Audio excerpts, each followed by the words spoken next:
اللہ الرحمن الرحیم۔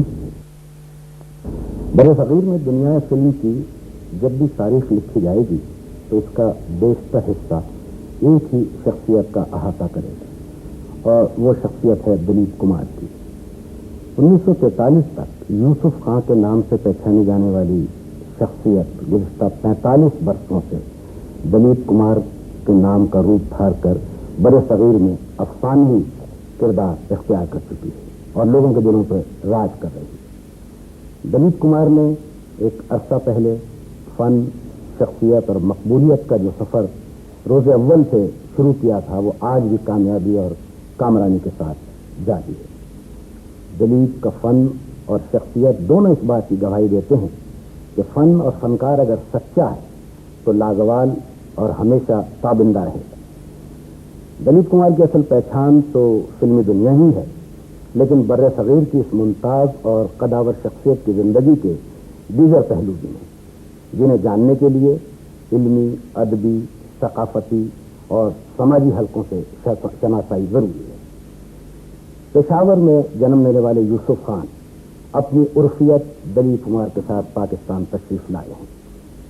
ان کی آمد ایک نیک مقصد کے لیے ہے اور انسانی جذبوں کے ان پاکیزہ رشتوں کے لیے ہے جو انسانیت کی فلاح اور بہبود کے لیے انجام دیے جاتے ہیں۔ اللہ تعالیٰ نے دلیپ کمار کو اپنی رحمتوں سے جس عزت، شہرت، دولت اور مقبولیت سے نوازا ہے، دلیپ کمار اللہ تعالیٰ کی ان نعمتوں کا شکر ادا کرتے ہوئے ان تمام نعمتوں کو انسانیت کی فلاح و بہبود کے لیے صرف کر رہے ہیں۔ ہماری آج کی شخصیت بر صغیر کی منفرد شخصیت ہے اور وہ شخصیت ہے دلیپ کمار کی، جو آج اس وقت ہمارے ساتھ اسٹوڈیوز میں موجود ہیں۔ میں سب سے پہلے دلیپ کمار صاحب کو پاکستان ٹیلی ویژن کی جانب سے کراچی اسٹوڈیوز میں آنے پر ان کا شکریہ ادا کرتا ہوں اور خیر مقدم کرتا ہوں۔ پشاور جو آپ کا آبائی وطن ہے، جس کی گلیوں میں آپ نے جنم لیا، آپ کا بچپن وہاں پروان چڑھا اور آپ کے دل میں فن کی وہ جوت پشاور میں جلی کہ جس نے بعد میں آپ کو دلیپ کمار بنایا۔ تو آپ جب وہاں پہنچے، کہتے ہیں کہ بچپن کی باتیں آدمی زندگی پر بھلا نہیں سکتا، وہ ہمیشہ انسان کے ذہن اور دل کے کسی نہ کسی گوشے میں چھپی رہتی ہے۔ آپ پشاور پہنچے، آپ ان گلیوں میں گئے جہاں آپ نے بچپن گزارا تھا۔ یہ بتائیے کہ یوسف خان جب پشاور پہنچا تو کیا جذبات، کیا احساسات؟ اپنے سوال کا جواب تو آپ نے خود ہی دے دیا منیر میاں، لیکن آپ کی زبان سے سننا چاہیں گے نا لوگ۔ بچپن کی جو باتیں ہوتی ہیں، وہ جو ناطے رشتے ہوتے ہیں اور وہ تجربات ہوتے ہیں،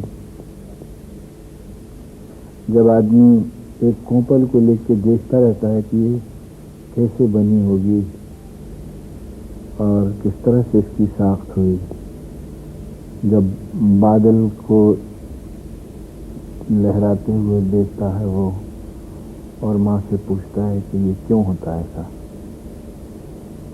سورج کیسے نکلتا ہے اور جب ڈوب جاتا ہے تو کہاں چلا جاتا ہے۔ میرے پشاور کی زندگی ایسی یادوں سے وابستہ ہے اور 12 میرے خیال 12 برس کی عمر تک آنا جانا رہا، آمد و رفت رہی، اور وہ مقام، وہ دالان، وہ گھر، وہ گلیاں جو اس وقت بڑی کشادہ لگتی تھیں، اب گیا میں تو مختصر سی ہو گئی۔ کچھ تو دکانیں اور چھابڑی والے آگے بڑھائے ہیں اور کچھ بچپن کے تخمینے میرے خیال سے صحیح نہیں تھے۔ تو گھر دیکھا، چھوٹا سا دروازہ، اس پر ساتھ میں کنواں سا تھا چھوٹا سا، اس کو مالنے کیوں ڈھاک کیا انہوں نے، اور زینے میں ایک چھوٹا سا غار تھا۔ تو اماں کہتی تھی کہ جب عیدی کے پیسے ملتے تھے کہ ان کو جمع کیا کرو، تو میں اس غار میں پیسے رکھ دیتا تھا۔ میں سمجھتا تھا کہ پیسے کو اگر رکھ دو تو وہ خود جمع ہوتا رہتا، اور کئی دنوں کے بعد جب نکالوں تو اتنے کے اتنے نکلے، میں وہاں سے کہوں کہ یہ تو جمع ہوئی نہیں تو رینے کے غار کو میں نے دیکھا وہ بند کر دیا گیا.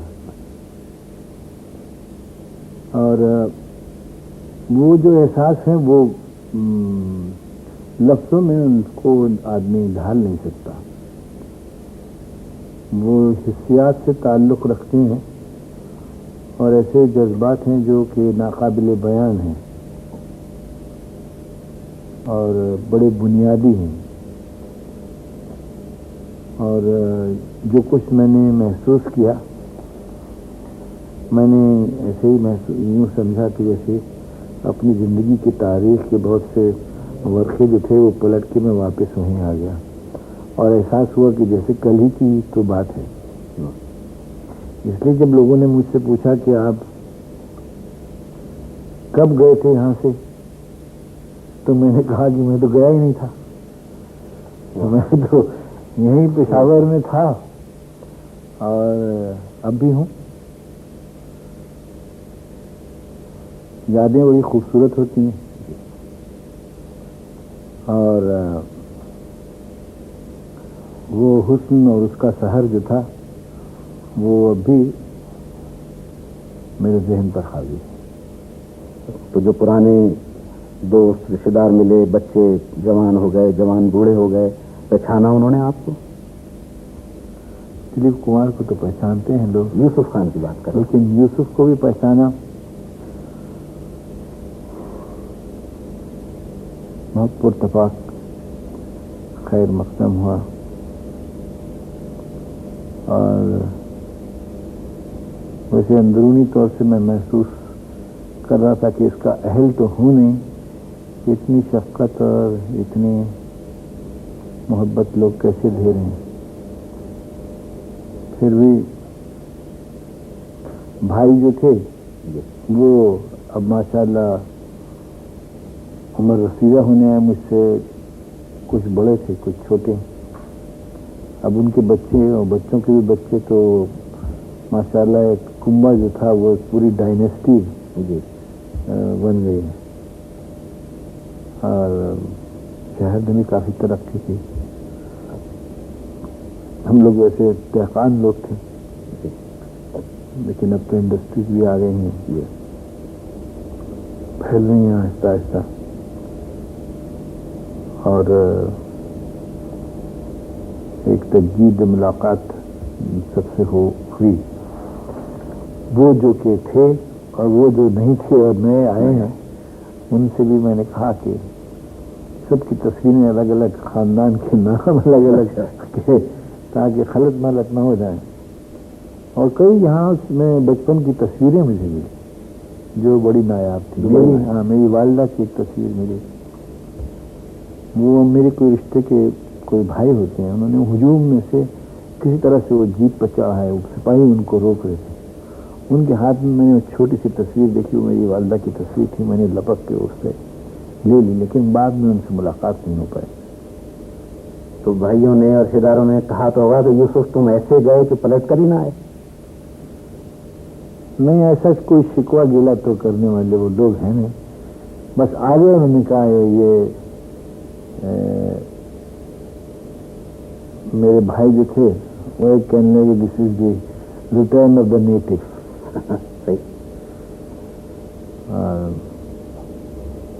شہر تو اندرونی طور سے ویسے ہی ہے جیسے آپ کے زمانے میں. باقی لوگ اس دن سڑکوں میں بھرے ہوئے تھے، جھنڈیاں ونڈیاں لگائی ہوئی تھی اور میں سمجھتا تھا کہ کوئی خواب ہے جو دیکھ رہا ہوں. واقعی آپ سے اکثر جب بھی کبھی بات ہوتی تھی جیسے میدان میں تو آپ کہا کرتے تھے کہ پشاور جانا میری زندگی کا سب سے بڑا خواب ہے جو پورا ہونا ہوگا. اور تمنا میری یہی ہے کہ کسی بامقصد کام کے لیے جاؤں، کوئی رفاہی چیز ہو جو وہاں پر رہ جائے. اور کوشش کرتا رہا. اچھا ہوا کہ فاطمہ فاؤنڈیشن نے وہاں پر ایک بلڈ ٹرانسفیوژن کا سینٹر کھولا. بڑا جامع قسم کا سینٹر ہوگا وہ اور رفاہ عام کا ہوگا. مجھے خوشی یہ ہوئی کہ ایک رفائی ادارہ کھل گیا جس سے کہ عوام مستفید ہو رہے ہیں. بلڈ کا انسٹیٹیوشن وہاں پہ ہو رہا ہے. اس بار فلموں میں کردار نگاری اور جذبات نگاری کا جب بھی ذکر آئے گا تو آپ کا نام سر فہرست ہے. آپ کی ہر فلم ایک عام فلم بھی سے لے کر فلمی نقادوں تک کے لیے میں سمجھتا ہوں ایک نیا تجربہ ہوتی ہے. تو یہ فن میں ڈوب کر کردار نگاری کیسے آپ نے حاصل کی؟ میں بھی اکثر سوچتا ہوں کہ کیا اس کا کیا ہے.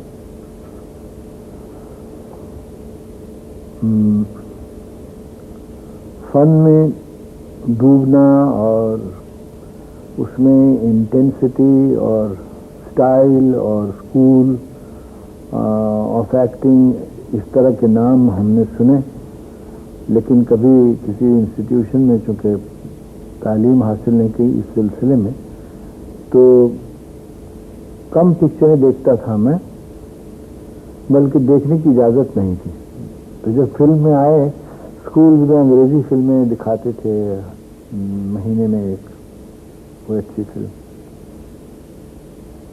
تو ان لوگوں کی اداکاری دیکھ کر ان کی روانی اور آسانی اور وہ اتار چڑھاؤ. پال میونی اس زمانے میں ایک بہت مشہور ایکٹر تھے, میرے فیوریٹ رہے ہیں پال میونی, جین اسٹیورٹ اور گیری کوپرا, بیٹی ڈیوس, انگرڈ برگمن. تو ان لوگوں کے پکچر دیکھا کرتا تھا میں, اور دیکھتا بھی یوں تھا کہ ایک دن نہیں, ایک دن 3:30, پھر اسی دن 6:30, پھر اسی دن 9:30, پھر دوسرے دن 3:30, 6:30, 9:30. ایسے بھی ہوا کہ 7 دن تک, 8 دن تک میں نے ہر شو میں دیکھا کرتا تھا جب وقت ملے, تاکہ پہلے تو شروع میں آدمی کہانی میں بہہ جاتا, اس کے اثر میں بہہ جاتا, پھر آہستہ آہستہ اس میں جائزہ لینے کی کچھ مہلت ملتی ہے کہ کر کیا رہا ہے. اور میں اکثر سوچتا تھا کہ کیا کر رہے ہیں, کیسے کر لیتے ہیں. اور ایک ہی سبق تھا, وہ یہ کہ جو فکشنل پروپوزیشن ہے اس کو ہم منظور کریں پہلے اندرونی طور سے, کہ یہ جو ہے ماں ہے اور یہ دم توڑ رہی ہے. اب جب تک فکشن, حقیقت تو یہ ہے کہ وہ ماں ہے نہیں, کوئی عورت بھی ہوگی وہ ماں نہیں ہوگی, اور نہ وہ دم توڑ رہی ہے. تو لاجک تو آپ کے خلاف ہے, فیکٹس بھی آپ کے خلاف ہیں, اور آپ استعمال کر رہے ہیں اپنا ذہن. ذہن تو حقیقت کو قبول کرتا ہے. It cannot take hypothetical proposition. تو ذہن یہ کہتا ہے کہ نہیں, یہ غلط ہے, نہ یہ ماں ہے, نہ یہ محبوبہ ہے, نہ یہ جدائی کی گھڑی ہے, یہ کوئی بات نہیں ہے, جانے والی نہیں ہے, یہ تو میک اپ اتار کے گھر چلی جائے گی, پھر گھر میں جانے میں کیا ہوگا, پھر صبح واپس شوٹنگ پر یہ ملے گی, پھر اگلے ہفتے اس کے ساتھ کسی اور پکچر میں شوٹنگ ہو رہی ہے, کہ کسی اور آرٹسٹ کی شوٹنگ ہوگی. یہ کیا جدائی کا ڈھونگ ہے, تو کچھ بھی نہیں ہے. تو یہ سب سے بڑا مرحلہ تھا پہلے تو, کہ اس کو کیسے اوور کم کیا جائے, جبکہ حقیقت جو ہے وہ پروپوزیشن, جو فکشنل پروپوزیشن ہمارے سامنے جو دی جا رہی, وہ اس کے بالکل برعکس اور اس کے خلاف تھے. کم از کم میرے لیے یہ بہت بڑا مسئلہ تھا. ہر آرٹسٹ کے لیے میرے خیال سے الگ الگ ان کا اپروچ ہوتا ہے, الگ الگ ان کے پرابلمز ہوتے ہیں. میرے لیے سب سے بڑا پرابلم یہی تھا. تو کہ اپنے آپ کو اس چیز سے کیسے آپ مطمئن کریں گے یا اس سے اتفاق کریں گے جو کہ جس میں کوئی حقیقت ہی نہیں ہے. اس کے باوجود آپ اس قدر جذبات نگاری کا اندر ایک زبردست پروٹیسٹ اور ہنگامہ اندرونی طور سے, دل مانتا ہی نہیں ہے, اور اس کھینچا تانی کی وجہ سے دل کی دھڑکن بہت تیز ہو جاتی ہے اور انسان اپنی حسیات پر قابو نہیں رکھتا. تو آئنسٹائن کی کینسلر میں دیکھا ایگزیکٹلی وہی ایشو انہوں نے پروپوز کیا کہ کیسے ان کا ذہن مانے گا جبکہ ایک چیز میں حقیقت نہیں ہے, اور نہ وہ جدائی ہے، نہ وہ کسی کی موت ہے، نہ غصے کا کوئی ایسی کیفیت ہے، نہ کسی نے اتنا نقصان پہنچایا ہے، نہ اتنی کانفلکٹ ہے. How do you over come that? اور اس میں لکھا تھا کہ اچھا یہ مان لو کہ نہیں ہے، کیونکہ ذہن اس کے لیے مخالفت کرتا ہے. تو پہلے ذہن کو سمجھاؤ کہ یہ میری ماں نہیں ہے، یہ مر نہیں رہی، نہ یہ مرے گی. میری ماں سے بالکل مختلف، اس کے عادات بھی مختلف ہیں. میری ماں بڑی اعلیٰ اور افاتی بہت اونچی تھی، یہ ہرگز میری ماں نہیں. تو اندر سکون ہو جاتا. دیر از پیس ان سائڈ کہ حقیقت میں نہیں. اگر یہ میری ماں ہوتی تو ٹھیک ہے. If you just play with that word, if, اگر یہ میری ماں ہوتی تو. اپنی ٹریننگ کے جو اولی مراحل ہیں اس میں یہ چیز سب سے زیادہ امپورٹنٹ سمجھتا ہوں میں. if it was my mother, and then concentrate on it, because I don't think there is anything like acting in a carefree manner. ہاں carefree scenes ہو تو الگ، لیکن جو مومنٹس انٹینسٹی کے ہوتے ہیں وہ یہی ہیں کہ وی ایکسیپٹ دیٹ. اور آپ کو آہستہ آہستہ منظر چینج ہو جائے گا، آپ کے اندر الگ وہ تربے جن کو کہتے ہیں وہ تار جھنجھنائیں گے، اور ایک عجیب سی کیفیت ہوگی which leads you on, hold on to that. پھر آہستہ آہستہ وہ فیکچوئل حالات پر آٹو سجیسشن سے فکشنل پروپوزیشن جو ہے اس کو ذہن ایکسیپٹ کرتا ہے اور نروس سسٹم سے اس کو ریسپونڈ کرنے لگتا ہے. یہ کچھ ٹریننگ وغیرہ نہیں تھی. I just try to work as hard as is possible. جتنا ہو سکے اس پر محنت کرنا، سوچنا. زیادہ تر اسٹرگل اندرونی تھی، بیرونی نہیں تھی کہ یوں منہ بناؤ اور بال رکھو اور یہ اسٹائل کچھ رکھو، وہ بیکار ہوتی تھی. یہ اندازہ آپ نے ابتدا سے ہی اپنایا جب آپ دل میں اداکاری کا شوق آیا؟ شروع سے فلموں میں آپ نے یہ لاجک اختیار کی؟ آپ کئی دن تو ایسے ہی الجھے رہے نا اس معاملے میں. پھر سوچا کہ اس کا یہ ایک حل ہے. I try to read the masters. Pudovkin ہے، اسٹینسلوسکی ہے، دین دیر از اے لیڈی، ان کا نام میں بھولتا ہوں، ان سر ورک ان کا بہت اچھا یاد ہے مجھے آج بھی. There is nothing like such as great actors اور great acting. There is nothing such as great actors or great acting. There is but only good actors and good acting. And so we must disabuse our minds. یہ جو کہتے ہیں کہ اپنے وقت کا legend اور یہ سب ایک اسٹوڈنٹ ایکٹر کو اپنے ذہن سے باتیں نکال دینی چاہیے. اچھا، آپ نے رومانی فلموں میں بھی کام کیا، ڈاکو بھی آپ بنے کچھ فلموں میں. آج کل کی جو فلمیں ہیں تشدد والی، ان میں آپ باس کا، سیکریٹ گینگ کے باس کا کردار بھی ادا کر رہے ہیں. ان سب میں یہی آپ اپنے سامنے ذہن میں رکھتے ہیں؟ اب کیا ہے کہ ایک پوائنٹ آف کانٹیکٹ جب آپ اسٹیبلش کر لیتے ہیں تو پھر اتنی دقت نہیں ہوتی ہے. کوئی فکشنل کوئی پوزیشن اگر انسان محسوس نہ کرے کہ میں یہ نہیں ہوں، یہ سچویشن اللاجیکل ہے، تو دقت ہوتی ہے اس میں. لیکن اگر وہ لاجک کے دائرے میں آ جائے تو انسان اس کو پھر اپنانے کی کوشش کرتا ہے. باقی جو ٹیکنیک ہے کچھ اپنے آپ پریزنٹیشن کی، وائس کنٹرول اور یہ چیزیں جو ہیں، اس کی تو آج کل بہت ایڈوانس اسٹڈیز ہیں. لوگ لڑکے انسٹیٹیوشن جاتے ہیں. ہمارے پاس بہت سے ایکٹر ہیں ہندوستان میں جو انسٹیٹیوشن سے ڈگری یافتہ ہیں یا تعلیم حاصل کی انہوں نے اس میں کہ کس طرح سے اپروچ کیا جائے، اور بڑے اچھے ایکٹر بھی ہیں، وہ بھی کام کرتے ہیں. لیکن جو موجودہ میں جو کام کرتا ہوں اس کام کی بنیاد وہی ہے ٹو سمپلیفائی میٹرز. تو الیبوریٹ، وہ زیادہ الیبوریٹ نہیں کریں. جو اگر سچویشن ہے وہ چاہے کتنی ہی کمپلیکس ہو کرتے اس کو سمپلیفائی کر کے آپ اس کے ایک نقطے میں اس کو ریڈیوس کر دیجیے. And take it like a capsule or a pill. This is the situation, I react to it. پھر اس میں جو اتار چڑھاؤ آتا ہے وہ جتنا نیچرل ہو سکے اتنا رکھیں.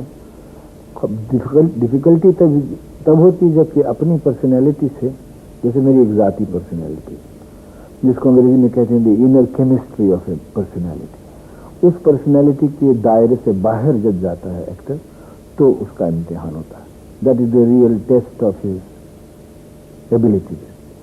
کیونکہ میں دہقان تو ہوں نہیں، لیکن جیسے گنگا جمنا کا ایک دہقان کا رول ہے کہ کیسے وہ کرے گا، ہر چیز میں چلائے گا، زور سے بات کرے گا، اور اس کا غصہ اور اس کی تندی، اور اس کے برخلاف دیوداس پہ کہ انٹروورشن کی it's a textbook in introversion. دونوں مختلف کردار. جی ہاں. اور یہ تقریباً تینوں فلم میں ایک دفعہ ایک ساتھ ہی کر رہا تھا. دیوداس ایک طرف اور گنگا جمنا اور مغل اعظم، تو تینوں الگ الگ تھے. وہ جو الگ پرسنالٹیز کا ڈپکشن ہے وہاں انسان کو اپنی ذاتی personality let's put it in an English idiom that you have to divorce your personal personality. You have to divorce your personal personality اور اپنے اندر وہ خواص پیدا کیجئے جو کہ اس پرسنالٹی کے ہیں. وہ شہزادہ سلیم اور وہ مغلیہ شاہانہ تمکنت اور اس طرح کی چال ایلین ہے. مجھے تو معلوم ہی نہیں کہ کیا ہے یہ، کس طرح سے بات کرتے تھے کہ لے جاؤ یہ دفتر بے معنی، یہاں کوئی اکبر اعظم کا ولی عہد نہیں. اور صبر میں کروں جس کی دنیا ویران کر دی گئی، اور صبر وہ نہ کریں جن کے صرف شوق بادشاہت کو ٹھیس لگی. اب اس میں اور دیوداس میں بہت فرق ہے. یہ الگ الگ قسم کے اسٹائلز ہیں. تو اس طرح کی اسٹائلز میں کردار نگاری کرنے میں کیا ہے کہ ایک اسٹوڈنٹ ایکٹر کلٹیویٹ ہمسیلف، وہ اپنے آپ کو کلٹیویٹ کرتا ہے. یہ مشق ہے، یہ اس کی ریاضت ہے کہ وہ اپنے کردار سے ہٹ کے کرے. لیکن جتنا ہم سمجھتے تھے اتنا میٹیریل پھر ہمیں ملا نہیں. لٹریچر نوز ڈائیو کر گیا، اور مکانیں بن گئیں، سڑکیں بن گئی، ہوائی جہاز آ گئے، ٹیلی ویژن آ گیا، کمپیوٹرز آ گئے، انڈسٹری آ گئی، ٹیکنالوجی آ گئی. لیکن جہاں تک کہ لٹریچر اور کریٹیو میٹیریل جو کہ ہمارا را میٹیریل تو لٹریچر ہے، اس کا فقدان ہے. اور اس کی وجہ سے جو آپ کہہ رہے ہیں کہ اب آج کل آپ یہ کام کرتے ہیں، اس میں بھی چننے کی کوشش کرتا ہوں کہ یہ فلم شکتی ہے، یہ نسبتاً بہتر ہے، یہ دنیا ہے، یہ نسبتاً بہتر ہے. تو اس طرح کی تھیمز آدمی جو اچھی ملیں میں کر لیتا ہوں. زیادہ ایکسپوجر کا مجھے نہ شوق پہلے سے رہا، نہ اب بھی نہیں.